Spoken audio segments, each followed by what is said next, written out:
Hello, everyone. This is Tom Powell with the Powell Perspective, and joining me today is Casey Minshew. And Casey and I have a long-standing friendship. We've done a number of business together.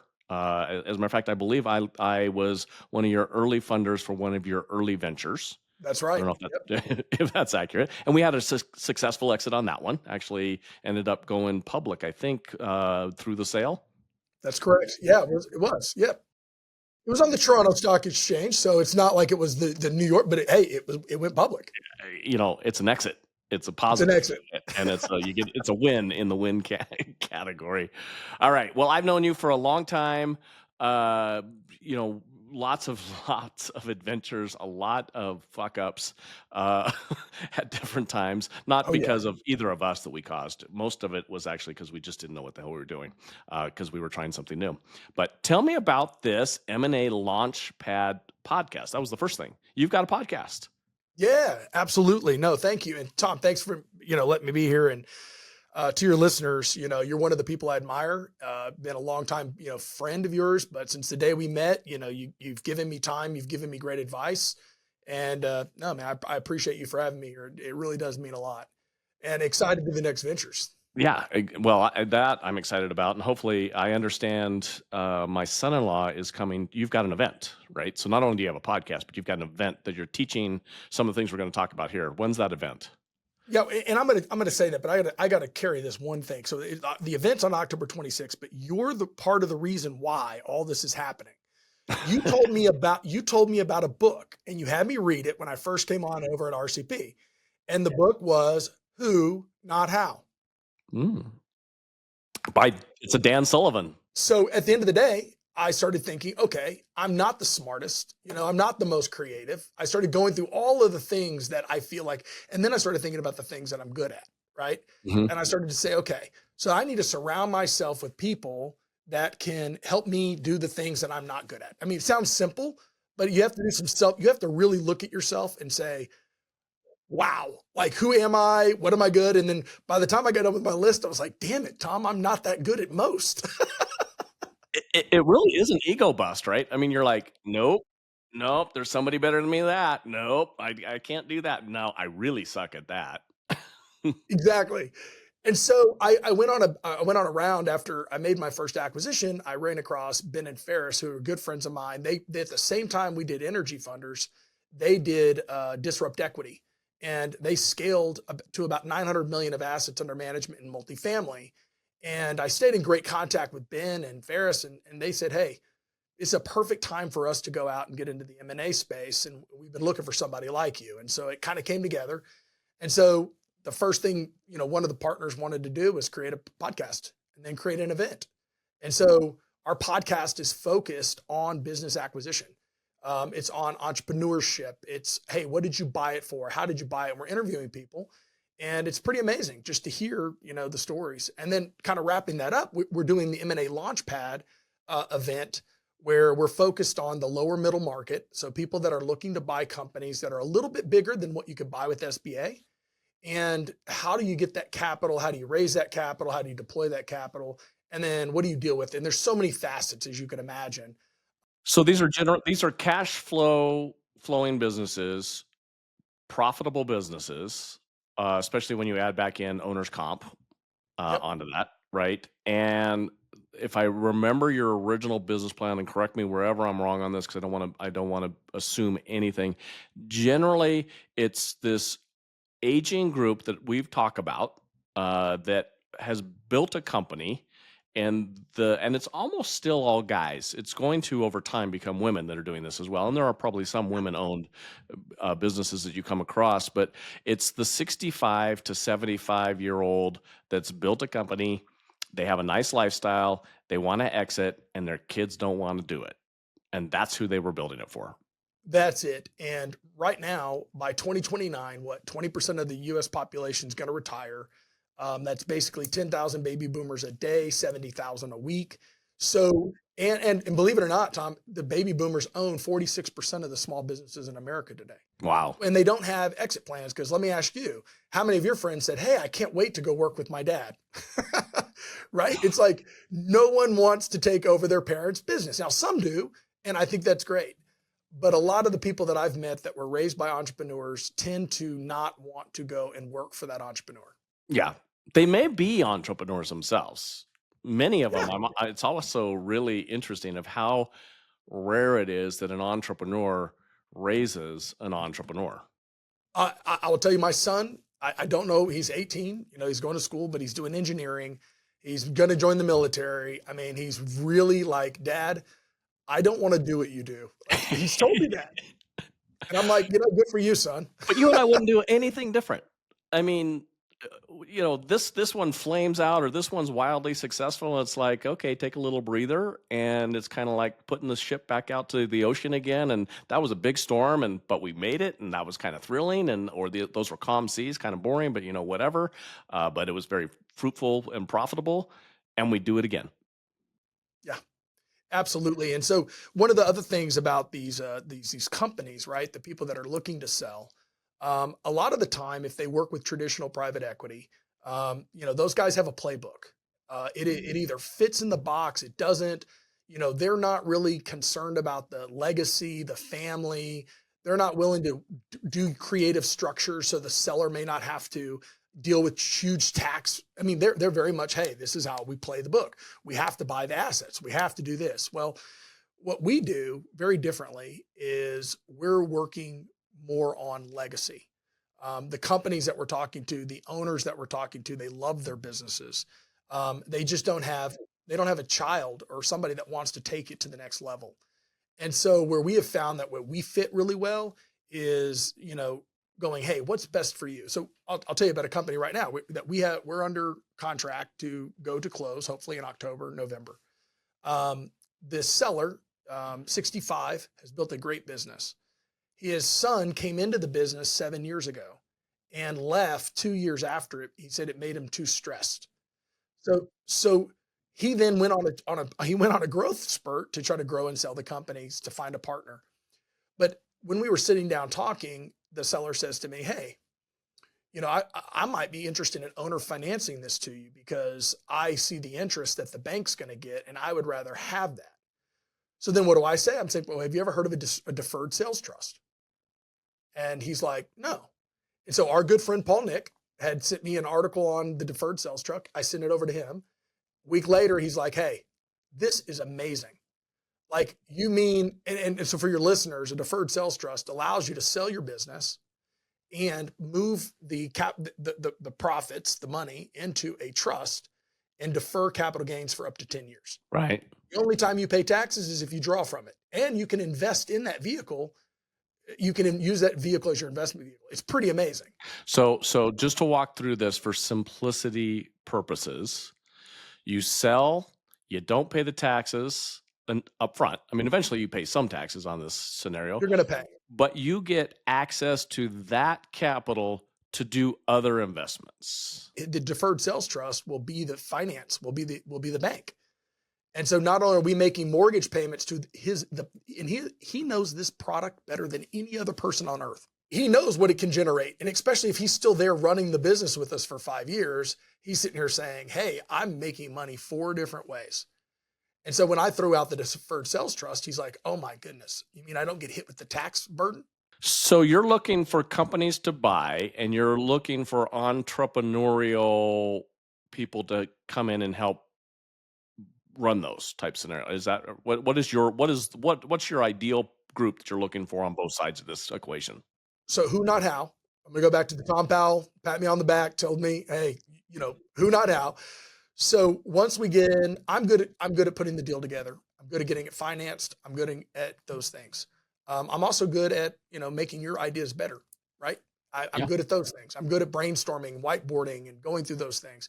What I'm not technically good at is operating. I'm not an operator. Okay. I'm not the grinder day to day.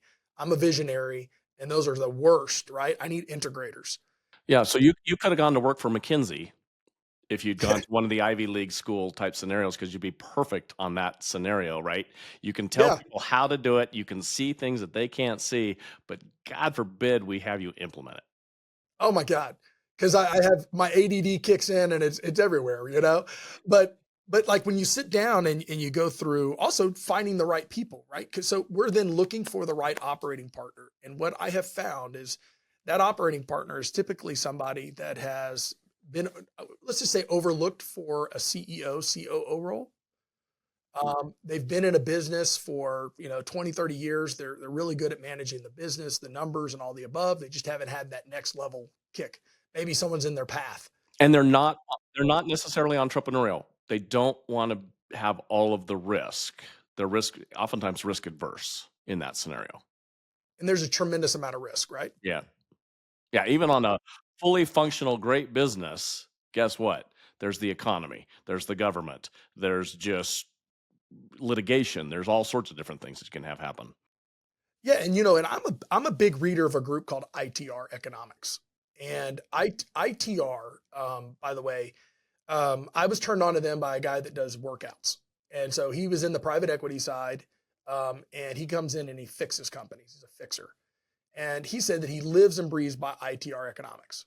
Okay, so I went immediately go to ITR, start reading their stuff, and they're calling a 2030 Great Depression. Hmm, Like that's the first thing I read. I'm like, oh my god. And they start talking about similar to what Ray Dalio's book's talking about is that, we're at the top of the credit cycle. yep. What's next? The next part is devaluation.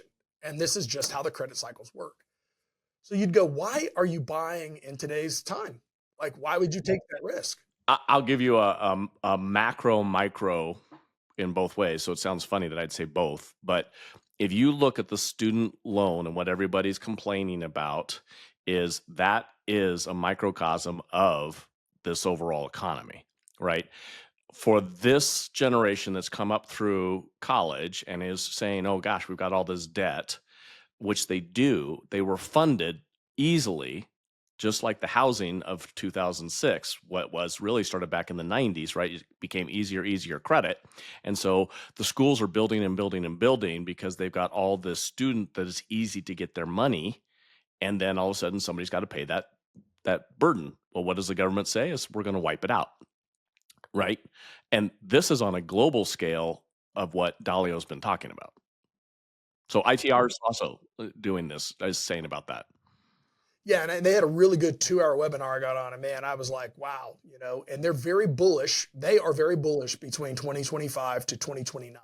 Mm, okay. They're bullish housing, they're bullish energy, they're bullish. I mean, they're bullish.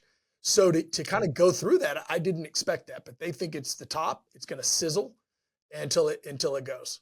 And that's And that's 20, roaring 20s look, and then we head into the 30s. you got and that's kind of funny you say it.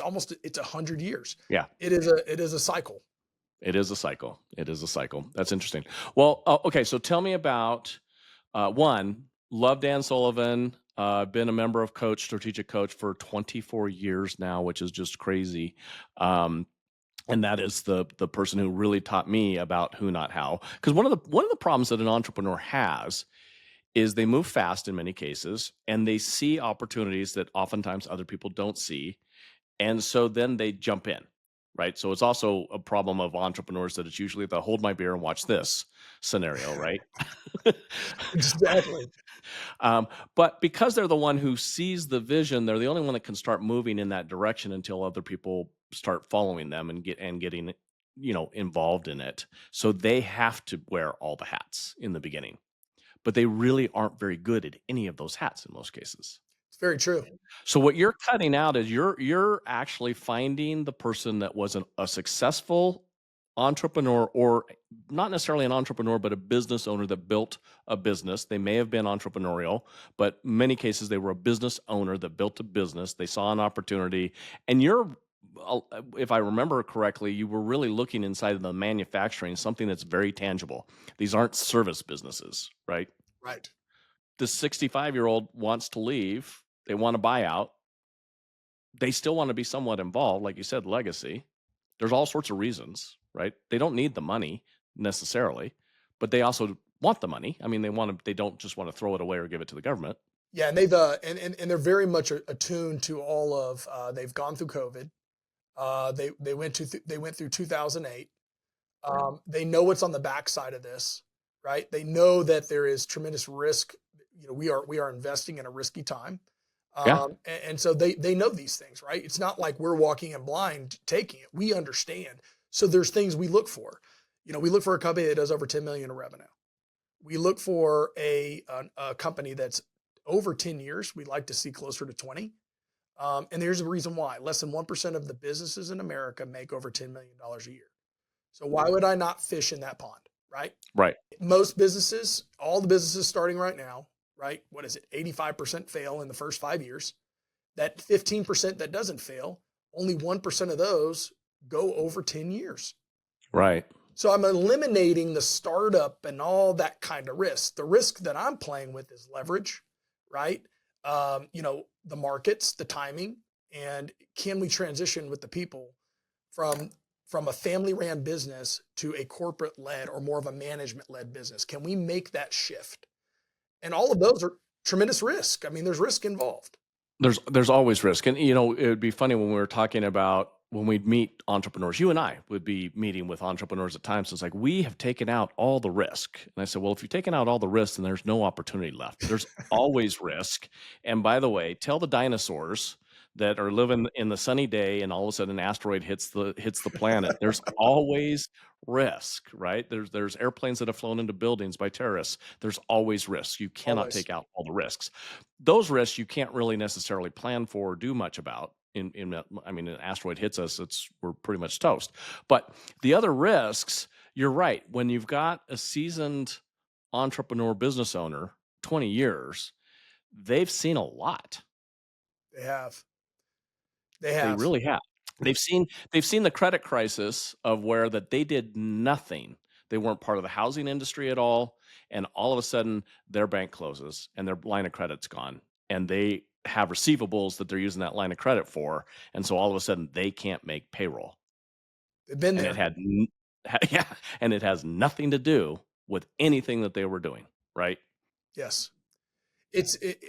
There, and that's part of why when we sit down and we talk with these, we're real, right? We're talking about these things together, so they Yeah. understand that we're not just we're not just coming in. We understand what we're up against. We have some plans, and we're financially backed, so we've got a good group of partners behind us. So yeah, that kind of it allows us to have a really good working relationship and put together a deal structure that's a win-win, and that's what we target for. That's the key. That is awesome. Tell me about this October event that you have and how people find out about it. You've got a couple of seats left that you're reserving for friends of mine. Absolutely. For those with a Powell perspective, yes, we will have. I believe, Ben, if I'm correct, about there's a discount. We will give you guys all the listeners a great discount code. We'll send it to you. You can put it into the podcast information. Awesome. But it's October 26th. It's going to be in Chicago, and we picked Chicago because it's a great lower middle market environment. A lot of investment firms that are focused around this place. We're in when you finance these companies, it's typically private credit. If you're going to go through it, and private credit, private equity, but they lend credit, and it's a different kind of world. And so we're in that space. That's why Chicago is a good place. We just had our event here in Houston, which was on May 11th. We had over 300 people. It was an Wow. incredible day. And so we're going to take that focus on Chicago. We still got some seats available, but the key is going to be we have Walker Deibel, who wrote Buy Then Build. He will be our headliner. And we have a lot of other people speaking that not just are talking because these are people that have actually done it, and they're sharing the what they did, how they did it. And then there's just a tremendous amount of networking. One of the things that my partners are very key about is not selling stuff at these events, right? You go to these events, we keep the ticket prices low because we want to get a group of like-minded people together to network and take advantage of it. And that's why we've been Yeah. successful with these events. Oh, that's awesome. Speaking of, and I'm going to put this plug in there. So your event is October. In November, I've told you about Genius Network, and I think you need to come to that event as a guest for us. It's again another somewhat out of Dan Sullivan and Coach, but Joe Polish is amazing, and the people that are in the room are the reason that you go. So, oftentimes people would ask me, like, what was the benefit of, Harvard was so amazing. You've got all these great professors and these case studies and everything else. I said, nah, yeah, yes, all of that. That's true. However, the people that were my colleagues and classmates and where it's taken me around the world, that's the amazing part of it, right? And it's nothing like when I'm in an entrepreneurial group even, right? So that's even the next level up. So, it doesn't take the McKinsey MBA to be able to figure out how this stuff works. Nothing wrong against McKinsey MBAs, but it is the people that have actually done it, been out there and know how to do it. It's about being able to see the vision. So, 100%. all right, here's the closeout piece. As I think I mentioned to you, and again, so enough to be dangerous. You're old enough to know what that means, right? So Yeah. Yeah. it's just good enough to get started, and then you are a danger out there. And until you learned about who, not how, you went out and started a whole bunch of different companies and various things along there, or bought a company the first time you tried it, right? Yep. And now you're getting the team together. So tell me about what you're doing and where the who is in that, and so that people are learning that it's not a DIY type of product. It's a done for you, or you need to bring in the team, the who, in this space. You're buying a company. What's the enough to be dangerous where shit, I'm in over my head and I need the right team? Yeah. Enough to be dangerous is when you find that seller or you're talking to that friend or that family member and he says, "Hey, I'm looking to sell my business." And your brain starts going, "Wow, that I would love to buy that. I mean, look at their lifestyle. It's been phenomenal. My friend went to an Ivy League school or drove a fancy car. Of course. I mean, why wouldn't I?" But the piece that they need to understand is why aren't the kids buying it? Right? Because they saw that parent, they saw that person struggle to build that business, and they don't want the pain, Yeah. you know? So if that person runs across that opportunity, it's definitely a key to one, dream about it, think about it. But the other part is you can learn a lot in these books. You can.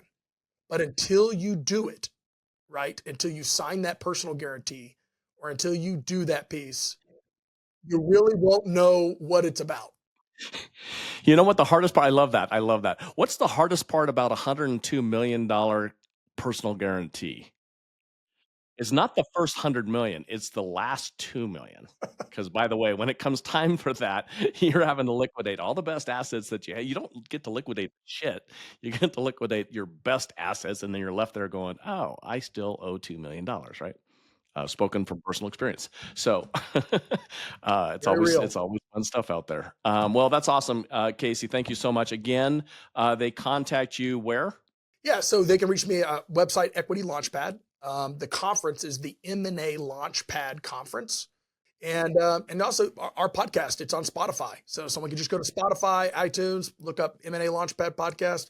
And if you're interested in this space or investing in this space, because a lot of our assets, we syndicate the capital with investors. So it's a place that investors can participate with us. That's awesome. Well, I thank you. We're gonna have another show here in just a minute, but we're gonna wrap up this one because we try and keep these to about 20-25 minutes because we think that the ADHD people can't really last much longer than that, or that's for me, and I can't last much longer than that on one topic.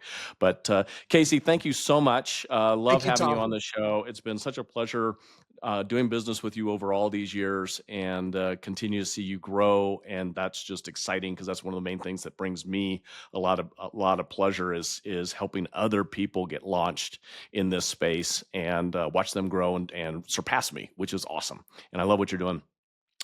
You're listening to the Powell Perspective. Thank you for joining us today. And again, it's the enough to be dangerous kind of segment in there. We'll be back with Casey on another podcast here, but enjoy. You can follow the links. I think they'll put these in the chats. I do want to say thank you to my producers and studio people for putting this together. And thank you. Have a great day.